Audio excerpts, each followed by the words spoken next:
Bismillahirrahmanirrahim. Assalamualaikum warahmatullahi wabarakatuh. Perkenalkan, saya Aisri Mutmainah dari program studi Teknik Informatika dengan NPM 21150611120. Di sini saya akan menyampaikan mengenai korelasi proyek teknologi informasi dengan role magang yang telah saya ambil.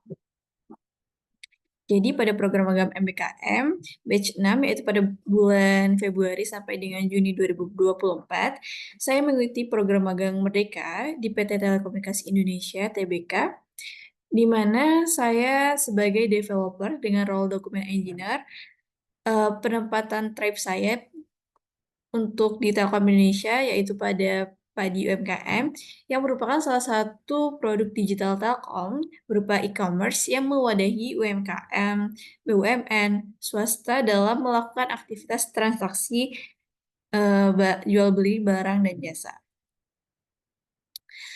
Lalu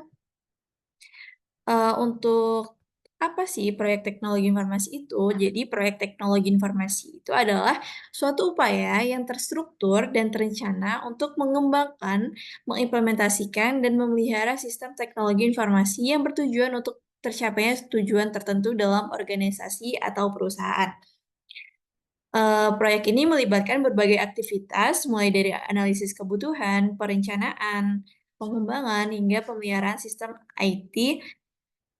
Serta pada proyek TI ini seringkali memerlukan koordinasi antar berbagai tim termasuk pengembang, analisis, dan pemangku kepentingan bisnis untuk memastikan bahwa solusi yang dihasilkan memenuhi kebutuhan yang telah ditetapkan pada awal penetapan. Jadi semua, dalam proyek teknologi informasi itu harus berkorelasi dan berkolaborasi untuk menghasilkan tujuan awal yang diinginkan. Lalu di sini ada jenis-jenis, proyek teknologi informasi. Yang pertama itu kita bisa mengembangkan dan integrasi sistem. Apa sih? Yaitu mencakup pembuatan aplikasi baru, integrasi berbagai sistem, dan implementasi sistem ERP untuk menyatukan suatu fungsi bisnis. Jadi ini diperlukan dari berbagai, eee, divisi seperti front end, back end, lalu project manager, lalu ada dokumen engineer di situ untuk membuat, suatu dokumen kebutuhan pada pembuatan sistem yang akan dideploy. Lalu kedua itu ada peningkatan infrastruktur dan migrasi, yaitu fokus pada pembaruan infrastruktur IT dan pemindahan data atau sistem ke platform baru. Jadi peningkatan infrastruktur ini dia, apa ya, ada peningkatan atau pembaharuan dari sistem yang lama ke sistem yang baru. Jadi dia ini ada pembangunan kembali infrastruktur IT yang sebelumnya sudah ada. Lalu keamanan informasi yaitu melibatkan peningkatan keamanan sistem untuk melindungi data-data dan aset digital perusahaan yang di sini bertanggung jawab yaitu di bagian jaringannya. Lalu sebagai karyawan juga bertanggung jawab terhadap keamanan informasi yang ada di suatu perusahaan. Maka dari itu, perusahaan seringkali menekankan kepada pegawainya untuk, memiliki jiwa integritas yang tinggi. Di sini ada hal-hal penting apa saja dalam proyek teknologi informasi. Yang pertama yaitu ada manajemen proyek. Mengapa manajemen proyek ini penting? Karena, untuk mengelola waktu, anggaran, sumber dana, dan risiko pada proyek berjalan sesuai dengan rencana. Jadi manajemen proyek ini di-handle oleh biasanya itu supervisor ataupun kalau di tempat saya itu ada PM, jadi setiap squad itu ada PM-nya masing-masing atau project manajer-nya masing-masing. Lalu di sini kemudian ada analisis kebutuhan. Jadi dalam proyek teknologi informasi ini, analisis kebutuhan itu penting, yaitu untuk memahami dan mendokumentasikan apa saja yang diperlukan oleh pemangku kepentingan agar proyek memenuhi tujuan bisnisnya. Jadi analisis kebutuhan ini semua hal-hal yang telah didiskusikan, hal-hal yang diperlukan itu dapat didokumentasikan dengan baik dalam suatu technical dokumen. Jadi di sini juga saya membuat technical dokumen selama saya magang dan itu dihasilkan dari, eee, diskusi-diskusi yang panjang dengan semua squad yang terlibat. Lalu kemudian ada perencanaan dan desain sistem, yaitu membuat blueprint atau desain arsitektur sistem yang akan dikembangkan termasuk spesifikasi teknis dan alur kerjanya. Jadi, ini juga termasuk dimuat dalam dokumentasi. Jadi blueprint desain arsitektur sistem ini menjadi acuan kita dalam mengerjakan, dalam mendeploy sebuah sistem tersebut. Kemudian ada pengujian dan validasi. Pengujian sistem untuk memastikan bahwa semua fitur berfungsi dengan baik sebelum sistem diluncurkan. Jadi untuk pengujian ini ada tim QA yang, menguji hasil yang telah di-deploy oleh tim back-end dan front-end, agar bisa mengetahui apa saja yang kurang ataupun sudah bisa dirilis.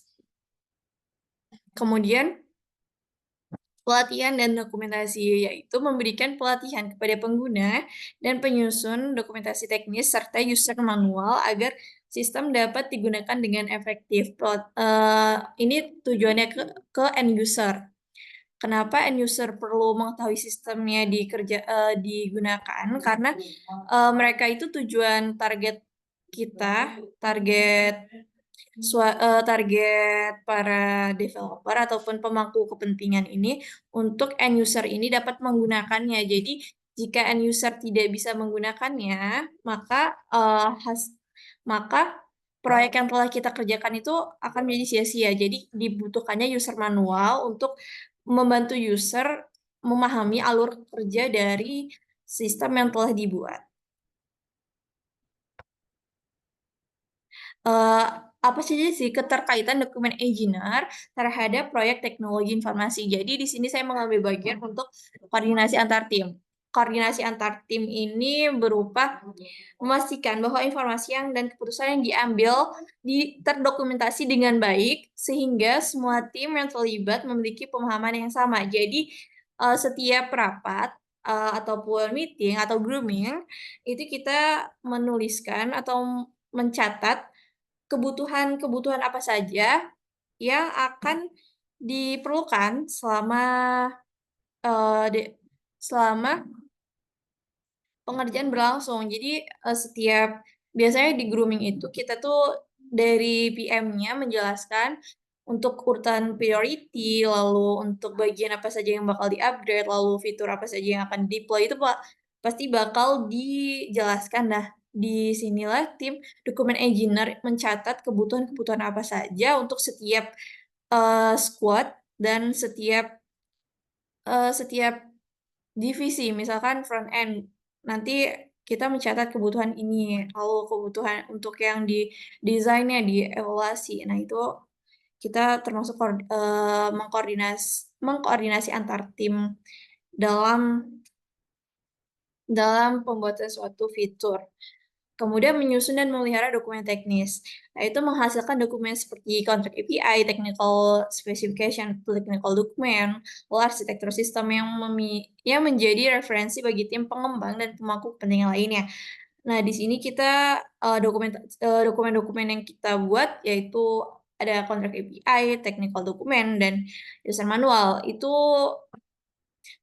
technical document itu diperuntukkan untuk para developer dan PM, kemudian kontrak API juga itu terkhususnya itu untuk BE, untuk tim front end-nya dan tim BE-nya. Lalu di sini ada user manual atau panduan menyediakan menyediakan panduan penggunaan bagi pengguna akhir atau end user untuk memastikan mereka dapat memanfaatkan sistem secara optimal. Dan yang terakhir mendukung keamanan sistem. Jadi dokumentasi juga mencakup aspek keamanan, memastikan bahwa semua langkah keamanan dan kebijakan yang diperlukan terdokumentasi dengan jelas. Di sini ada dokumentasi selama saya magang kemarin itu ada beberapa yang saya masukkan di sini. Salah satunya itu ada grooming meeting, di mana tadi telah saya jelaskan grooming meeting ini bertujuan untuk, mengevaluasi se project yang berjalan dan me apa ya, ini merupakan report progress, seperti itu. Jadi, semua semua problem atau error ataupun hal-hal yang telah dikerjakan dapat dilaporkan di sini dan di sini juga membuat target-target baru dalam, sprint baru gitu dalam beberapa minggu ke depan. Di sini saya mengikuti beberapa meeting dan di sini ada dokumentasi pengerjaan. Ini merupakan contoh dari kontrak API, salah satunya itu di sini saya, mencantumkan untuk kontrak API di squad, eee discovery, di sini ada 18 list API, lalu di sini salah satu contohnya di kontrak API itu saya menuliskan assign-nya ke siapa atau, yang bertanggung jawab pada API ini siapa, yaitu tim back-end-nya. Lalu di sini ada, deskripsi request metode-nya apa, API endpoint-nya apa, terus authorization-nya apa, lalu di sini ada link Swagger itu untuk khusus tim BE-nya untuk dalam pengerjaan back-end-nya itu, lalu di sini ada params, ada request body, dan ini saya dapatkan semua itu, dari file JSON yang dikirimkan oleh tim back-end kepada saya, dan saya convert ke Postman untuk memecahkan tugas, memecahkan, masing-masing poin yang tertera.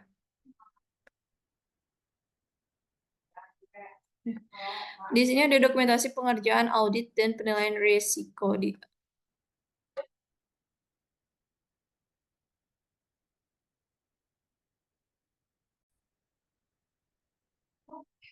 dan di sini juga ada dokumentasi, di sini merupakan, apa sih namanya, report dari keamanan sistem.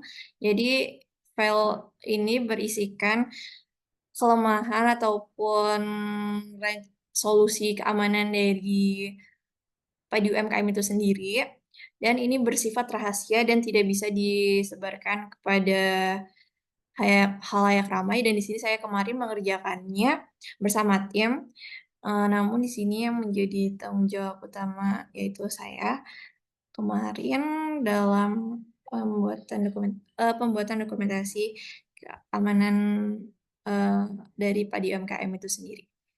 Oke, mungkin sekian yang bisa saya sampaikan, kurang dan lebihnya saya mohon maaf jika ada kata-kata yang kurang berkenan dan salah, saya mohon maaf. Saya akhiri, wassalamualaikum warahmatullahi wabarakatuh.